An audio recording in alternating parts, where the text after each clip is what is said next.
friends, welcome back. And for those of you that are new, hi, welcome. How are you guys today? I hope y'all are doing so good.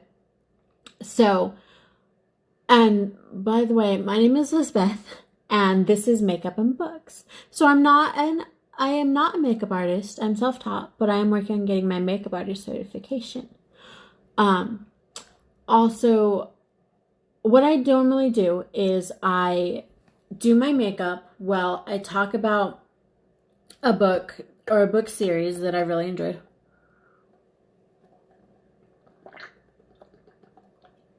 And I usually try to do my makeup like I think a character from the book would do if they lived like today, or based on like the theme of the book.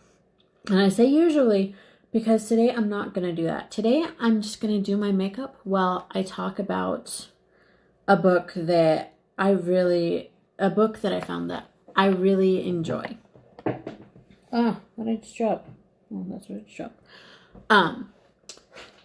Because I feel like it would be, the book is in these times today. And also, I don't know I'm not sure how I would do my makeup based on the theme. But anyway, so I did something and also guys, if you ever have any book recommendations, please let me know. I always love to hear book recommendations. Any comments, book recommendations, please let me know down below. And while you're down there, by the way, please make sure you hit that like and subscribe button so that you can get notified of my future uploads. Thank you so much, you guys. I sincerely appreciate each and every one of you. You all are amazing. Thank you so much for your support. So, by the way, my disclaimer, I own nothing. All rights belong to Katie Upperman. Because today I'm going to be talking about a book called The Impossibility of Us by Katie Upperman. So also today I did something I normally don't do. So I did my makeup. I was done with my makeup, and honestly, my look was fine. I really didn't have a problem with my look, but I wanted to do the video a little differently, and maybe I wanted to do my look just a little differently too. I don't know. So I wiped off my makeup and we're trying this again. And I'm going to try and do it a little faster, because I feel like sometimes I take too long on doing this, and I want to do it a little faster. Alright, so The Impossibility of Us. I found this book a month or two ago, I think, and I kind of fell in love with it. Like, I've read it multiple times. Let me show you the cover. So this is the cover. Looks like, maybe guy and girl meet, have a few problems, but maybe nothing they can't overcome, right? Well, it's a little different than that. Guy and girl do meet, they do have problems, but it's not exactly, we just have this little problem and can get over it. I'm not saying there's anything wrong with those books. I love those books, but their problems are a little deeper. So it starts off with this girl her name is Elise, and her mom live in San Francisco. And one day her mom tells her that they will be moving a few hours away, and she's just about to start she's like halfway through her junior year. And her mom tells her that they will be moving a few hours away to help out her sister-in-law and, Elise's sister-in-law and her niece. And so they're going to move before her senior year. This summer before her senior year. And because Elise's brother was in the army, and he was deployed to Afghanistan and unfortunately was killed. So her mom wants to go help out her sister-in-law more because she's a single parent trying to raise her daughter. And unfortunately, her brother never got to meet his daughter before he was killed. She was born shortly before he was killed, and he was never able to come home and meet her. But he saw pictures of her, and he loved her. So they move. So she finishes her junior year, and it's been 3 years since her brother was killed. But they finish her junior year, and they move. And they move to a town that there's not a whole lot of people Elise's age. Most of the people who live there are older. And so she doesn't have a whole lot of friends. But before, they moved, right after they moved, her mom bought her a dog. As maybe partly to make the move hurt a little less, and also so Elise would have a friend.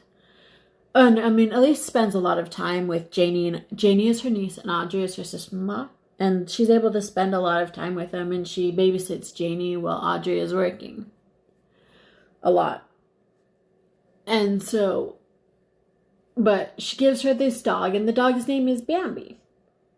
Oh, and also, so the writing in this book, it took me a minute to get used to. Like, it switches off between Elise and the other character, and I'll get into him in a sec. But a lot of the chapters are from Elise's point of view, and there's a few from the other point of view as well.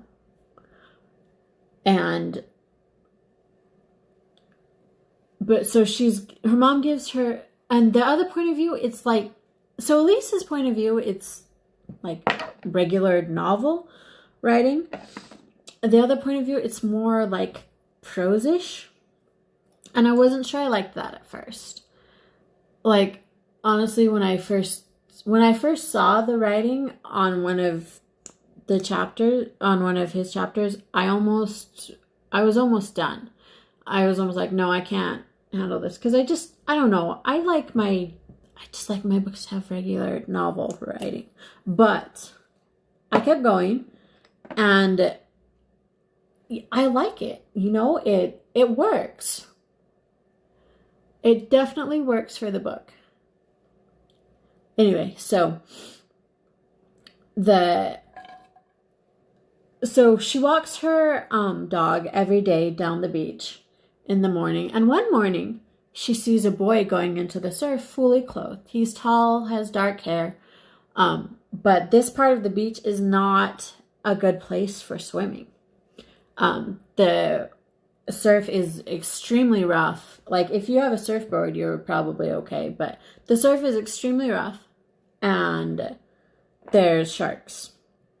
So, and she knows this, and so she's like telling him to stop, but she's not sure if he can't hear her over the surf, or if he's suicidal or whatever. But so she runs in after him. Sorry. And she grabs him, and she's able to get him back to the shore after they both have to fight with the waves a little bit. But she gets him back to shore, and she notices he has just like these beautiful amber colored eyes. And he's just standing there looking at her, and he doesn't really say anything. And finally she snaps, "You're welcome," and walks off. Well, a few days later, she's walking her dog down the beach. Oh, and her neighbor has a grandson. She tells Elise is going to be visiting for the summer before he goes off to college. And she seems like she's kind of hoping maybe him and Elise will hit it off. And Elise isn't super enthusiastic, but she's just like, okay, sure. Anyway, so she's walking her dog down the beach again one day.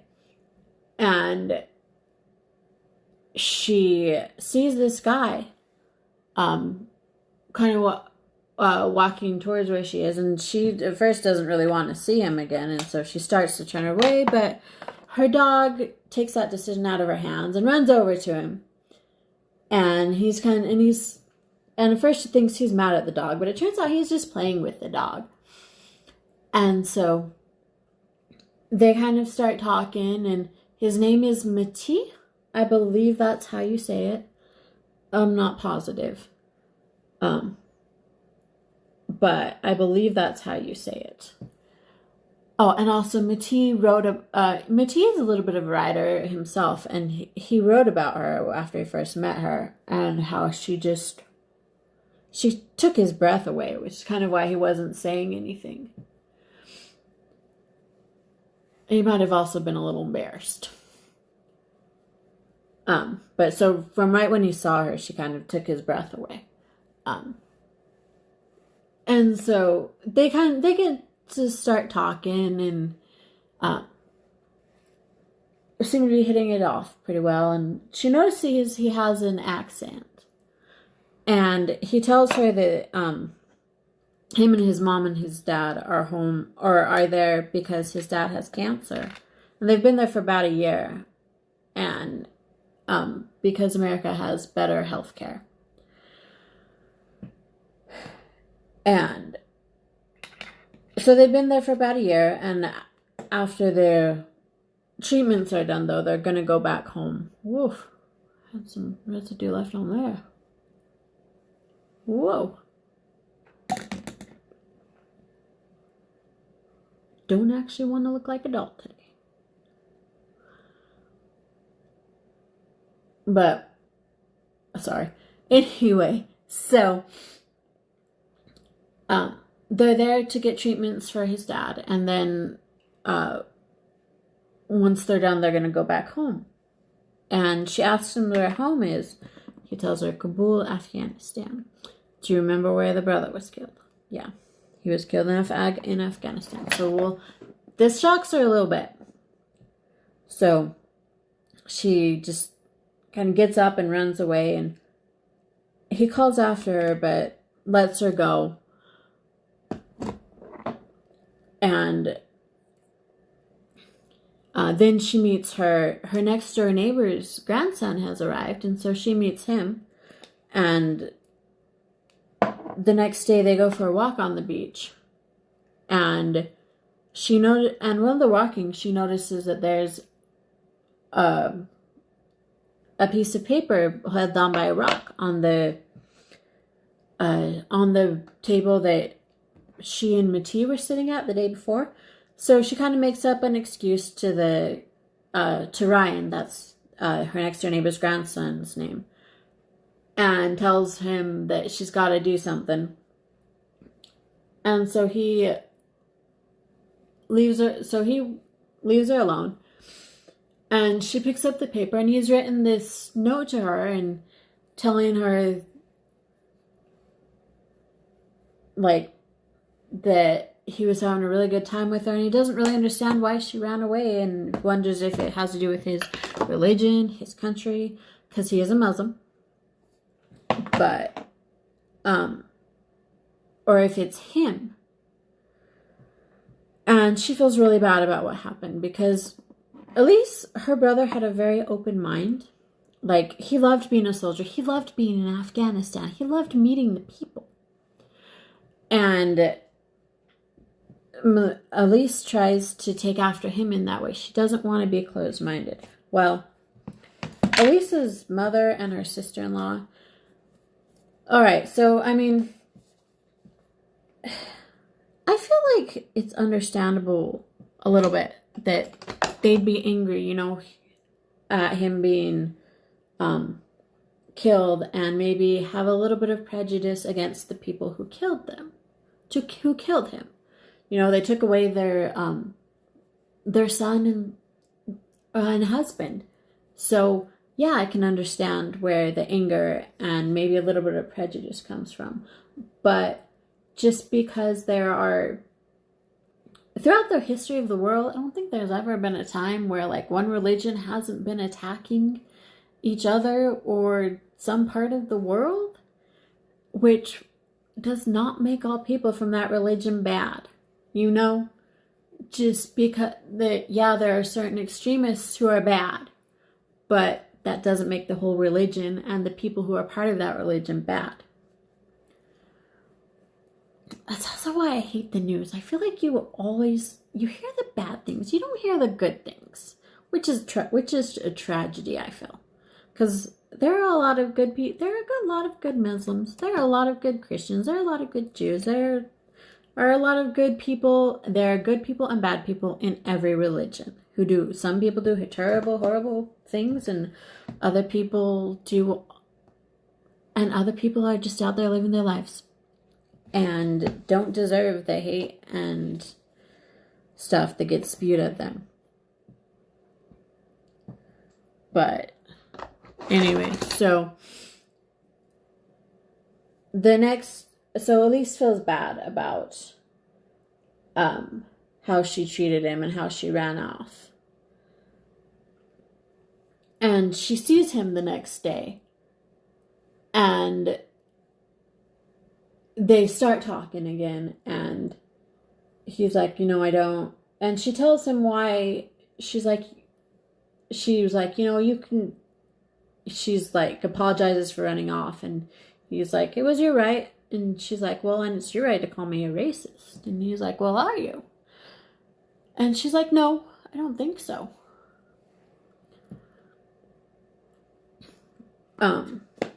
And so they start talking again, and he does something that I kind of love. He puts some sand in her hand and fills her hands with sand, and then tells her that those are the people in his country. And then he takes a few grains and tells her that these are the bad people. These are the radical people, the terrorists. They are not everybody in my country. And she's like, thank you for explaining this. And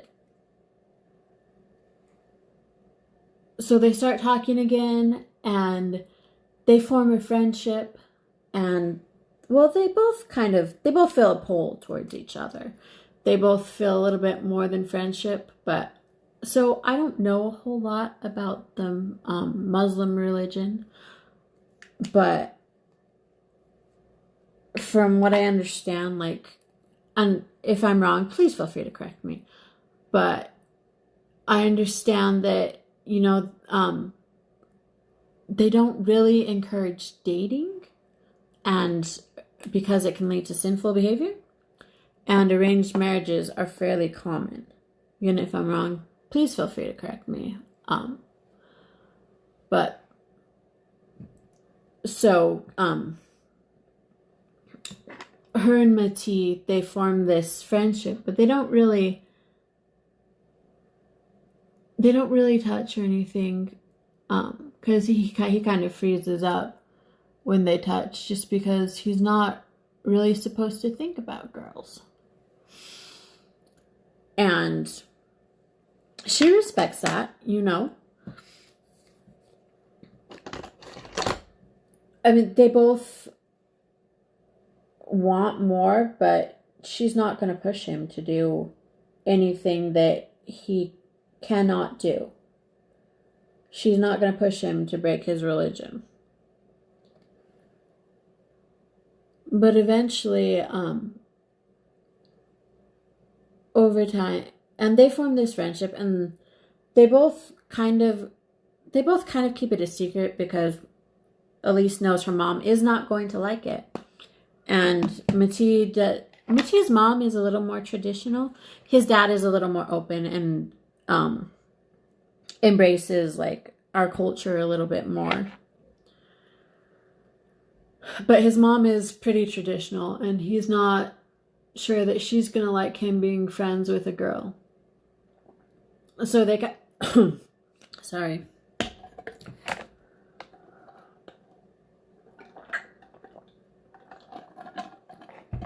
So they kind of keep their friendship secret.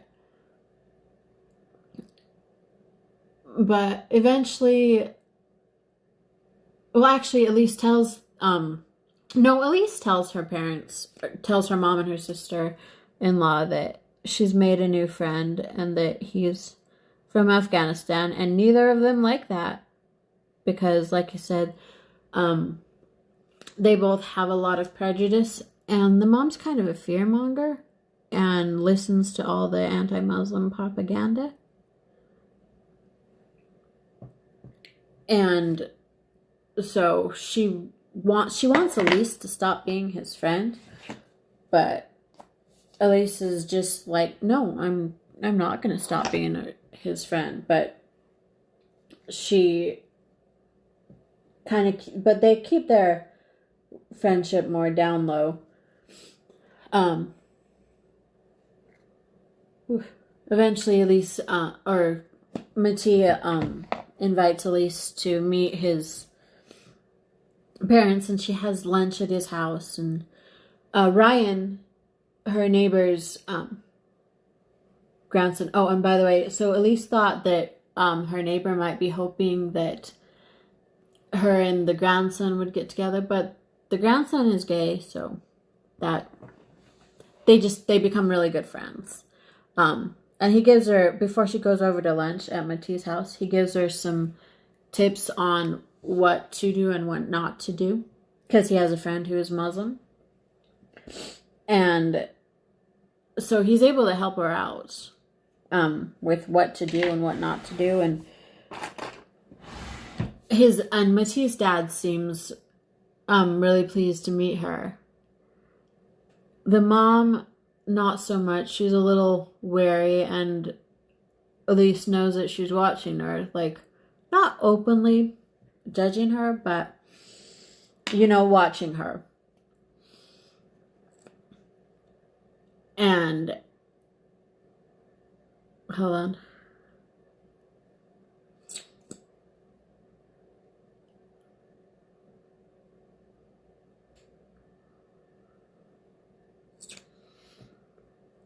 All right.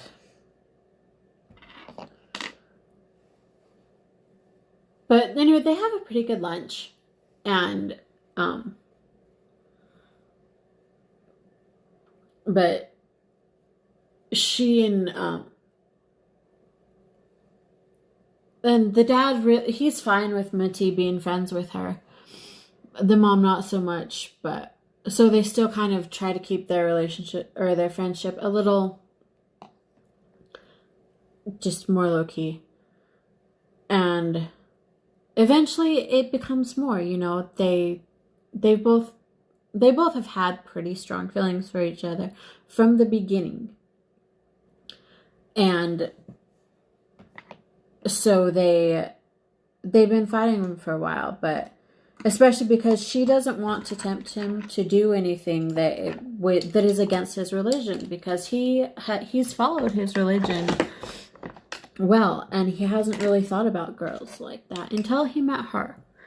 And like, it's not about her like tempting him or whatever. I feel like it's about him figuring out for himself what he's going to listen to and what maybe he wants to figure out for himself, you know? But so they start this relationship, and they know that basically they have a timeline, you know. Mattia and his family are going back to Afghanistan at the end of the summer. But it's such a good book, you know. It's heartbreaking at times to hear about the prejudice and the hate that Mattia and his family are shown. I feel like it's not inaccurate about how much prejudice would be shown, or can and would be shown in certain spots. Mattia actually ends up getting beat up at one point, and they face prejudice and judgment from the people who are closest to them.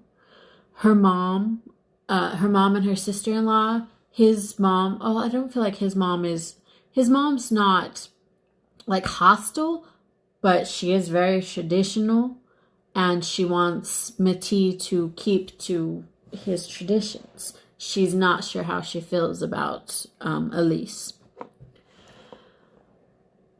But, and she doesn't love Matisse. She does not love Matisse and Elise being friends, but she's not hostile about it, like Elise's mom and sister-in-law are. But, you know, they face... I feel like they were... like the judgment and the prejudice they face from the people closest to them would break a lot of people. You would break a lot of people apart because it's hard, because that would be so hard. But it doesn't, you know, they find a way. They certainly have their challenges, and there are a few challenges that are really big hurdles. Matisse has a couple secrets he's been keeping that very nearly do break them. They're not terrible secrets, but they are kind of a big deal. Hold on. Let me turn on the lights.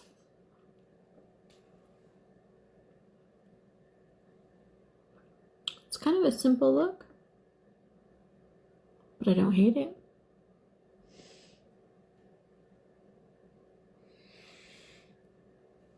I like it. Simple, easy. Just kind of an everyday look, which is what I was going for, but I like it. But anyway, so it's such a good story about how they face these challenges, how they face them together, and how they face them separately. But like I said, I have read this, I think I've said this a few times by now, but I have read this book multiple times, and I really enjoy it. Like, it's such a good book. It's heartbreaking at times, yes, but it's so worth the read. It just gives you a different perspective, I feel. You know, I think sometimes we get stuck in our bubbles and we don't see everything that's going on. And so it's a good reminder of how good and how bad people can be on both sides, you know? And how just, I don't know, it's just a good book. I recommend it. The Impossibility of Us by Katie Upperman. It's a fantastic book. Anyway, so I think I'm done for today. Please remember to treat everyone with kindness and respect. Like, especially, you know, everyone has a story and we don't know what it is. It doesn't matter how different from you people are. Everyone has a story. Everyone deserves kindness and respect. Please show them kindness and respect. Please be careful out there. And I hope you guys have an awesome rest of your day. And I will see you tomorrow. Bye.